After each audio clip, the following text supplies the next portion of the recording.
فلسطین کی آزادی کا مشن، یہودیوں کو قدم قدم پر دھول چٹانے والا، اکیلا ہی عالم کفر سے ٹکرانے کا حوصلہ رکھنے والا، پاک دھرتی کا ایک عظیم مجاہد، کفر پر لاوے کی طرح برسنے والے اس مجاہد کی طویل داستان سننے کے لیے چینل کو سبسکرائب کیجئے اور ویڈیو کو لائک کیجئے۔ اولیو ہاورڈ اپنی جگہ سے واپس پلٹا اور کمرے سے باہر نکل گیا، گویا اس کا کام یہاں ختم ہو گیا تھا۔ موشے ہرموس اپنی تیز چمکیلی نگاہوں سے مجھے دیکھتا رہا اور پھر اس نے کہا، کیا تمہاری واپسی کا بندوبست کروں مسٹر علی؟ جیسا آپ مناسب سمجھے موشے ہرموس، میں نے آہستگی سے کہا۔ ڈیڈی، یہ کام میں کر لوں گی، موشے ہرموس کی بیٹی نے اچانک کہا۔ ہاں ٹھیک ہے مسٹر علی، بہرحال ہمارے مہمان ہیں، تم انہیں ان کی پسندیدہ جگہ پہنچا دو، موشے ہرموس نے کہا، اور لڑکی ایک ادا کے ساتھ اٹھ گئی۔ میرے نزدیک پہنچ کر اس نے مسکراتے ہوئے کہا، آؤ، اور میں خاموشی سے اس کے ساتھ دروازے سے باہر نکل آیا۔ وہ مجھے ایک طویل راہداری سے گزارتی ہوئی ایک خوبصورت سجے ہوئے کمرے میں لے گئی۔ یہاں مجھ سے اس نے بیٹھنے کے لیے کہا، لیکن میڈم نہیں، ایمل کہو، صرف ایمل، میں ایمل ہرموس ہوں، اس نے جواب دیا۔ مس ایمل، لیکن آپ تو مجھے کہیں پہنچانے کے لیے لائی تھی، اتنی جلدی کیا ہے؟ ان لوگوں کو اتنی توفیق نہیں ہوئی کہ تمہاری کچھ خاطر مدارت کرتے، میں یہ کمی پوری کرنے کے لیے تمہیں یہاں لائی ہوں۔ برائے کرم یہ تکلیف نہ کیجیے، آپ نے میرے اور اولیو ہاورڈ کے درمیان ہونے والی گفتگو پوری طرح سنی ہے، اس کے بعد یہ مناسب نہیں ہے۔ میرے دل میں اولیو ہاورڈ کے خلاف بے پناہ نفرت ہے، موشے ہرموس سے بھی میں اتنی ہی نفرت کرتا ہوں، پھر بھلا اس بات کی کیا گنجائش رہ جاتی ہے کہ آپ میری خاطر مدارت کے چکر میں پڑیں؟ ایمل کے ہونٹوں پر مسکراہٹ پھیل گئی، اس نے کہا، لیکن یہ بات میں نے تم سے موشے ہرموس کے سامنے ہی کہی تھی کہ مجھ سے ہاتھ ملاؤ۔ میں نسلاً یہودی نہیں ہوں، میری ماں آئرلینڈ سے تعلق رکھتی تھی اور مرتے وقت تک کرسچن تھی، میں نے بھی اپنی ماں کا مذہب نہیں چھوڑا۔ چنانچہ اگر تمہاری نفرت یہودیوں سے ہے تو یہودی میرے باپ ہیں، تمہاری دشمنی کا رشتہ اولیو ہاورڈ موشے ہرموس سے ہے تو ان سے قائم رکھو، مجھ سے کیا جھگڑا؟ میں تو ایک غیر متعلق شخصیت ہوں۔ عجیب لڑکی تھی وہ، میں حیرانی سے اسے دیکھنے لگا، پھر میں نے کہا، آپ کو علم ہوگا مس ایمل کہ نسل باپ سے چلتی ہے، ماں سے نہیں۔ میں مانتی ہوں، لیکن میں نے کبھی اپنے باپ کی مذہب کو قبول نہیں کیا اور نہ اس کے مشاغل سے متفق رہی ہوں۔ یہ اس وقت کی بات ہے جب میں بچی تھی، میرے ذہن میں کسی مذہب کا بھی کوئی تصور نہ تھا اور نہ ہی میں یہ جانتی تھی کہ میرا باپ کیا حیثیت رکھتا ہے۔ اسرائیلی مفادات کے لیے جو اقدامات میرے باپ نے کیے ہیں، مجھے اس سے کوئی غرض نہیں۔ بیٹھو، میرا خیال ہے تم میری بات سے مطمئن ہوگے۔ بتاؤ کیا پیو گے؟ یہاں سب کچھ موجود ہے، کئی ملکوں کی بہترین شراب اور وہ نہیں مس ایمل، آپ کو میری قومیت کے بارے میں علم ہو چکا ہے، میں مسلمان ہوں، شراب نہیں پیتا۔ او بلیک ٹائیگر، تم بلا شبہ ٹائیگر ہو، شراب پینے والے عموماً کھوکھلے لوگ ہوتے ہیں۔ میں تمہارے لیے کافی تیار کراتی ہوں، اگر اس کا تکلف نہ کرتی تو بہتر تھا، میں نے سخت اکراہ کے عالم میں کہا۔ نہیں، میں تمہیں کچھ پلائے بغیر یہاں سے نہیں جانے دوں گی۔ اس نے ایک طرف دیوار میں لگی ہوئی بیل بجائی اور ایک درمیانی عمر کی عورت اندر آ گئی۔ برازیل کی عمدہ کافی، لڑکی نے کہا، اور ادھیڑ عمر عورت سر جھکا کر چلی گئی۔ تب وہ میری جانب دوبارہ متوجہ ہوئی۔ تم مجھ پر یقین کرو یا نہ کرو، لیکن میں تمہیں اپنے بارے میں کچھ بتانا ضروری سمجھتی ہوں۔ دراصل انکل ہاورڈ نے تمہارے بارے میں جو کچھ بتایا، اس نے مجھے بہت متاثر کیا ہے، لیکن ایک انسان میں اتنی خوبیاں جمع ہو جانا بے حد عجیب بات ہے۔ میں تم سے کچھ بھی نہیں چاہتی مسٹر علی، بس میں شروع ہی سے بھٹکے ہوئے ذہن کی مالک ہوں اور اس فطرت کا ایک پس منظر ہے۔ میں اپنے یہودی باپ سے بے پناہ نفرت کرتی ہوں۔ یہ شخص جس کا نام موشے ہرموس ہے، میرے لیے ایک ایسے بوڑھے سانپ کی حیثیت رکھتا ہے جس کے پورے وجود میں مجھے صرف زہر ہی زہر نظر آتا ہے، اور اس کی وجہ میری ماں تھی۔ میں تمہارے کام آنا چاہتی ہوں علی، میں تمہیں اپنی ماں کے بارے میں بتا رہی تھی۔ میری ماں آئرلینڈ سے تعلق رکھتی تھی، نسلاً کرسچن تھی اور شاید عالم جوانی میں موشے ہرموس کی سیکرٹری تھی۔ ہرموس نے اسے اپنے جال میں پھانسا اور اس سے شادی کر لی، لیکن میری ماں نے یہودی مذہب قبول نہیں کیا، پتہ نہیں اس وجہ سے یا کسی اور وجہ سے وہ موشے ہرموس کے آتاب کا شکار ہو گئی۔ موشے ہرموس نے اسے خود ہلاک نہیں کیا، بلکہ اسے اس طرح سے اذیتیں دیں کہ میری ماں بدترین مریضہ بن گئی۔ وہ لاتعداد امراض کا شکار ہو گئی تھی۔ میں اتنی چھوٹی بھی نہیں تھی کہ میں اپنی ماں کا دکھ بھی نہیں سمجھ سکتی۔ اور پھر میری ماں نے مجھے موشے ہرموس کے ہر ظلم کی تفصیل بتا دی تھی۔ وہ چند لمحے رک کر مجھے دیکھتی رہی، پھر سلسلہ کلام جاری رکھتے ہوئے بولی، علی، تم میرے سینے میں تڑپتے ہوئے انتقام کے جذبے کو کسی قیمت پر محسوس نہیں کر سکتے۔ تم سے اس کا اظہار اس لیے کیا ہے کہ میں نے تمہارے اندر وہی کیفیات دیکھی ہیں جو میری ذات میں پوشیدہ ہیں۔ میں اپنے لیے تم سے کچھ نہیں کرانا چاہتی، لیکن تمہارے لیے کچھ کرنے کی خواہش مند ہوں۔ اس شخص کو میں نے اس طرح اپنی محبت کے جال میں پھانسا ہے کہ اس وقت وہ ساری دنیا کو میرے لیے قربان کرنے پر تیار ہے۔ وہ مجھے اتنا چاہتا ہے علی کہ شاید ہی دنیا میں کوئی دوسرا باپ اپنی بیٹی کو چاہتا ہو، اور جتنی شدید چاہت اس کے دل میں میرے لیے ہے، اتنی ہی شدید نفرت اس کے لیے میرے دل میں موجود ہے۔ اگر تم چاہو تو کسی مرحلے پر میں تمہاری مدد کر سکتی ہوں۔ مجھ سے درخواست کرنا، دوبارہ مجھ سے ملنا اگر تمہارا دل چاہے تو، اور جب تم مجھ سے مل کر یہ کہو گے کہ تمہیں میری مدد کی ضرورت ہے تو میں تم سے ہاتھ ملاؤں گی اور کہوں گی کہ ہاں، میں تمہاری مدد کر سکتی ہوں۔ کس طرح، اس کے بارے میں میں تم سے کچھ نہیں کہنا چاہتی۔ میں خاموشی سے اس لڑکی کی صورت دیکھتا رہا اور دل ہی دل میں مسکرا رہا تھا۔ اگر یہ لڑکی آئرش ہے اور ایک کرسچن ماں کی بیٹی ہے، تب بھی اس کی رگوں میں ایک یہودی باپ کا خون دوڑ رہا تھا، اور مجھے وہ لطیفہ اچھی طرح یاد تھا جس میں ایک یہودی نے اپنے بیٹے کو دیوار پر کھڑا کر کے کہا کہ بیٹے نیچے کود جاؤ۔ بیٹے نے کہا، بابا میں گر پڑوں گا تو مجھے چوٹ لگ جائے گی، جس پر یہودی باپ نے کہا کہ وہ نیچے کھڑا ہوا ہے، کیا بیٹے کو اپنے باپ پر بھی اعتماد نہیں ہے؟ تب بیٹا دیوار سے کود پڑا۔ یہودی باپ پیچھے ہٹ گیا تھا۔ بچے کو کافی زور سے چوٹ لگی اور اس نے اپنے باپ سے شکایت کی کہ یہ کیا بابا، تم نے وعدہ تو کیا تھا کہ دیوار سے کودنے پر تم مجھے زمین پر نہیں گرنے دو گے، لیکن تم پیچھے ہٹ گئے۔ تب یہودی باپ نے کہا کہ بیٹے، دنیا میں رہ کر اپنے باپ پر بھی بھروسہ مت کرو، وہ بھی تمہیں دھوکہ دے سکتا ہے۔ یہ مزاج و ذہنیت رکھنے والی قوم پر بھلا میں کیا اعتماد کر سکتا تھا؟ اس بات کے 100% امکانات تھے کہ ایمل کی وہاں موجودگی صرف اسی لیے ہو کہ بعد میں وہ مجھ سے دوستی کا اظہار کر کے میرا راز جاننے کی کوشش کرے، اور اس وقت وہ غالباً انہی کوششوں میں مصروف تھی۔ چند لمحات کے بعد کافی آ گئی اور ایمل نے 2 پیالیاں بنا کر ایک میرے سامنے رکھی اور دوسری خود لے کر بیٹھ گئی۔ پھر کافی کے 2-3 گھونٹ لینے کے بعد اس نے مسکراتے ہوئے کہا، یہ جولیٹ کون ہے؟ میری محبوب ہے، میں نے جواب دیا۔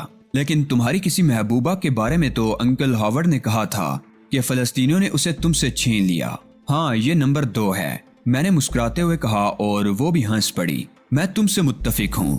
انسان کو زندگی میں کسی کو بھی اس قدر اپنے اوپر مسلط نہیں کرنا چاہیے کہ بعد میں وہ اس کی جان کا عذاب بن جائے۔ میری زندگی میں بھی بے شمار دوست آ چکے ہیں، اور اپنے دوستوں کے لیے میں اپنا دل ہمیشہ کشادہ رکھتی ہوں۔ میں انہیں کبھی مایوس نہیں کرتی۔ کافی ختم بھی نہیں ہوئی تھی کہ موشے ہرموس اندر داخل ہوا اور ہم دونوں کو دیکھ کر چونک پڑا۔ ارے ایمل، مسٹر علی ابھی تک یہیں موجود ہیں؟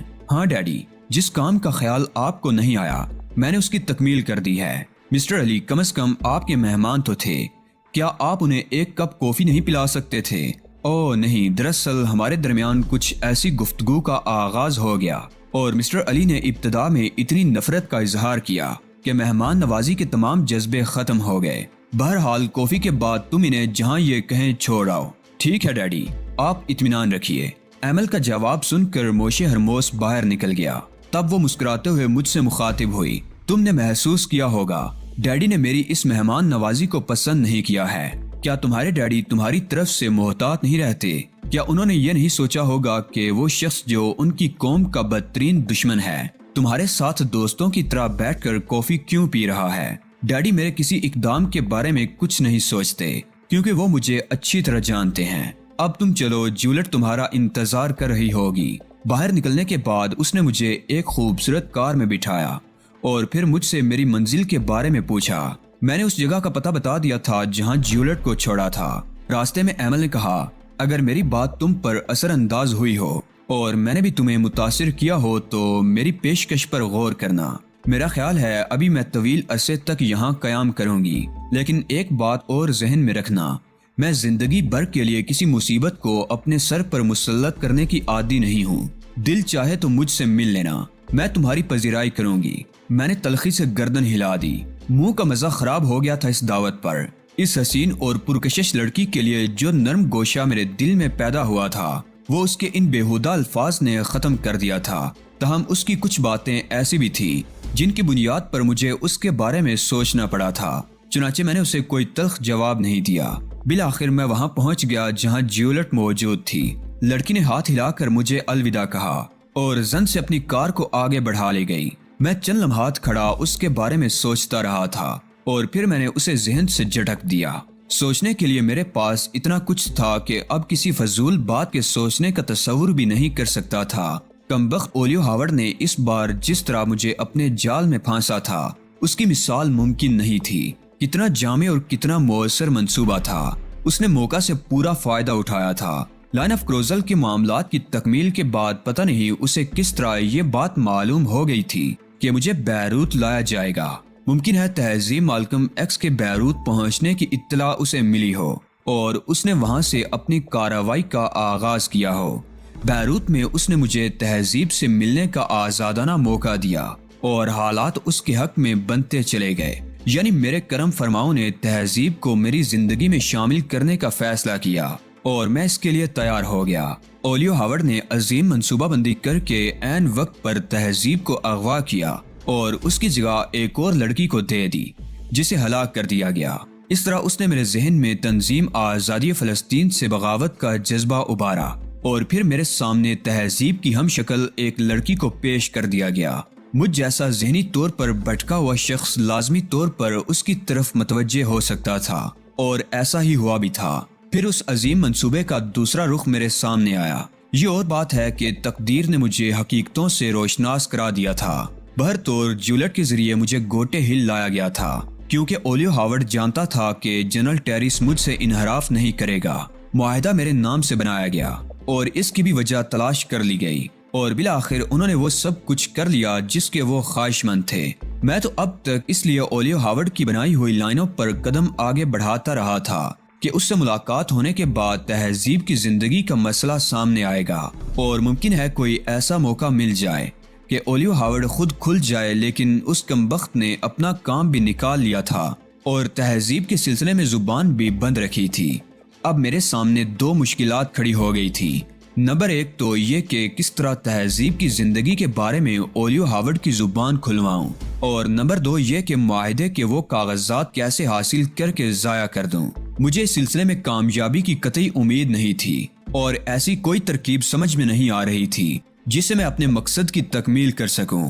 کمبخت جیولٹ کی شکل دیکھنے کو بھی جی نہیں چاہتا تھا، لیکن ابھی میں جلد بازی سے کوئی کام نہیں کرنا چاہتا تھا کیونکہ میری گردن ان کے شکنجے میں پھنسی ہوئی تھی۔ مجبوراً مجھے جیولٹ کے سامنے پہنچنا پڑا اور چالاک لڑکی نے اس قسم کی بے صبری اور والیہانہ پن کا مظاہرہ کیا کہ اچھے سے اچھا آدمی بے وقوف بن جائے۔ وہ دیوانوں کی طرح میری طرف دوڑی اور مجھ سے لپٹ گئی۔ اس کی آنکھوں سے آنسو بہہ رہے تھے۔ ایسا ہی لگتا تھا جیسے ایک بچھڑی ہوئی محبوبہ طویل عرصے کے بعد اپنے محبوب سے مل کر جذبات پر قابو نہ رکھ سکی ہو۔ وہ میرے سینے سے سر رگڑتی رہی اور میں نفرت بھری نگاہوں سے اسے دیکھتا رہا۔ میں نے تو کبھی ایک لمحے کو بھی اس کے لیے دل میں محبت نہیں پائی تھی، بلکہ یہ صرف میری مجبوریاں تھیں جو مجھے جیولٹ کو برداشت کرنے پر آمادہ کرتی رہی تھی۔ محبت کا کوئی تصور میرے ذہن کے کسی گوشے میں نہیں تھا، لیکن ابھی اپنا یہ کھیل جاری رکھنا تھا کیونکہ میں اس کے لیے مجبور کر دیا گیا تھا۔ چنانچہ مجبوراً ہی مجھے اس کی اس چاہت کا جواب دینا پڑا اور دفعتاً ہی میرے ذہن میں ایک ایسا منصوبہ آیا جس نے ایک لمحے کے لیے خود مجھے بھی حیران کر کے رکھ دیا۔ یہ جیولٹ سے نفرت اور اولیو ہاورڈ سے دشمنی کا ایک ملا جلا رد عمل تھا جو اس منصوبے کی شکل میں میرے ذہن تک پہنچا تھا۔ میں عجیب سی نگاہوں سے جیولٹ کو دیکھنے لگا۔ یہ لڑکی کسی حد تک تہذیب کی ہم شکل تھی، لیکن اس نے جو کچھ کیا تھا وہ اولیو ہاورڈ کے لیے کیا تھا۔ میں آہستہ آہستہ اپنے حواس پر قابو پاتا چلا گیا۔ ایک بار دروازے سے باہر نکل کر باہر کا منظر دیکھا۔ علاقہ سنسان پڑا تھا، آس پاس کوئی موجود نہیں تھا۔ جیولٹ سراپا انتظار بنی ہوئی تھی۔ اس کا خیال تھا کہ اپنے مقصد کی تکمیل کے بعد میں اپنی محبت کا اظہار کروں گا۔ جو کچھ وہ کر چکی تھی اس سے یہ احساس ہوتا تھا کہ اس کے ذہن میں ابھی تک میرے لیے کوئی ایسی بات نہیں پیدا ہوئی ہے جو اس کے لیے شبہ کا باعث ہو۔ میں جیولٹ کو دیکھنے لگا۔ اس طرح کیا دیکھ رہے ہو علی؟ عورت کا ایک عجیب و غریب روپ۔ میں نے سرد لہجے میں کہا۔ میں کچھ سمجھی نہیں۔ جیولٹ، تم تہذیب کا وہ مقام پا سکتی ہو جو میرے سینے میں کبھی تھا، لیکن اس کے لیے تمہیں ہر اس چیز کا احترام کرنا پڑے گا جو تمہاری اور میری ذات سے وابستہ ہے۔ اگر ایسا نہیں ہے تو پھر میری مجبوریاں تو میرے ساتھ ہیں، لیکن کم از کم ہمارے درمیان سے محبت کا وہ ڈونگ ختم ہو جائے گا جو ہم دونوں نے رچا رکھا ہے۔ میں اب بھی کچھ نہیں سمجھی علی، وہ حیران ہوتے ہوئے بولی۔ جیولٹ، تمہارے کہنے پر میں نے وہ سب کچھ کر لیا ہے جو شاید میں کسی اور کی وجہ سے نہیں کر سکتا تھا۔ جنرل ٹیریس میرا دوست تھا اور تمہیں اس بات کا علم ہو گیا ہوگا کہ میری خواہش پر اس نے اپنے تمام مفادات ترک کر کے صرف وہ کیا جو میں چاہتا تھا۔ اور جیولٹ، یقیناً تم اتنی لا علم بھی نہیں ہو کہ تمہیں ان تمام چیزوں کی وجہ نہ معلوم ہو۔ کیا تم اس بات پر یقین کرو گی کہ وقت سے پہلے مجھے بھی سب کچھ معلوم تھا، لیکن تہذیب کی ہم شکل ہونے کی حیثیت سے میرے دل میں تمہارے لیے ہمدردی پیدا ہو گئی تھی، اور وہی ہمدردی مجھے اس کے لیے مجبور کر رہی تھی کہ میں تمہیں پامال نہ ہونے دوں۔ میں جانتی ہوں اور اس بات پر فخر بھی کرتی ہوں کہ تم نے یہ سب کچھ میرے لیے کیا۔ نہیں جیولٹ، دکھ تو یہی ہے کہ اس بات کا احساس کرنے کے باوجود کہ تمہاری ذات کو کس قدر عزیز رکھتا ہوں، تم آج تک مجھ سے سچ بولنے پر آمادہ نہیں ہوئی ہو۔ کیا کہہ رہے ہو علی؟ جیولٹ کا رنگ پھیکا پڑنے لگا۔ انسانی ضرورتیں انسانی زندگی پر حاوی ہوتی ہیں جیولٹ، لیکن بعض چیزیں ایسی ہوتی ہیں جن پر ہر ضرورت ترک کی جا سکتی ہے۔ میں نے تم سے اپنے بارے میں سب کچھ کہہ دیا، یہ بھی بتا دیا تمہیں کہ میرے سینے میں تہذیب مالکم ایکس کی یاد آج تک زندہ ہے اور میں تمہیں اسی کے روپ میں دیکھتا ہوں۔ لیکن جیولٹ، تمہارا کیا خیال ہے؟ کیا تم مجھ سے اب تک سچ بولتی رہی ہو؟ میں نہیں جیولٹ، تمہاری حقلاہٹ بتاتی ہے کہ تمہارے دل میں بہر طور تھوڑی بہت انسانیت موجود ہے۔ کم از کم جھوٹ اس انداز میں نہیں بول سکتی کہ تمہارا ضمیر تمہیں کچوکے نہ دے۔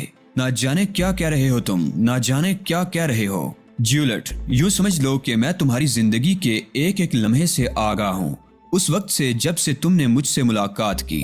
کیا تم اس بات سے انکار کرتی ہو کہ تم اولیو ہاورڈ کی اعلی کار نہیں ہو؟ کیا تم اس بات سے انکار کرتی ہو کہ تم جان بوجھ کر مجھ تک نہیں پہنچی تھی؟ کیا تم اس بات سے انکار کرتی ہو کہ اولیو ہاورڈ ہی کے ایما پر تم مجھے بیروت سے یہاں تک لائی تھی؟ بولو جیولٹ، کیا میں نے یہ سب کچھ غلط کہا ہے؟ کیا تم اس حقیقت کو تسلیم کرو گی کہ میں ابتدا ہی سے یہ بات جانتا تھا، لیکن میرے دل میں تمہارے لیے ہمدردی کا ایک ایسا عنصر پیدا ہو گیا تھا جس نے مجھے یہ سب نظر انداز کرنے پر مجبور کر دیا۔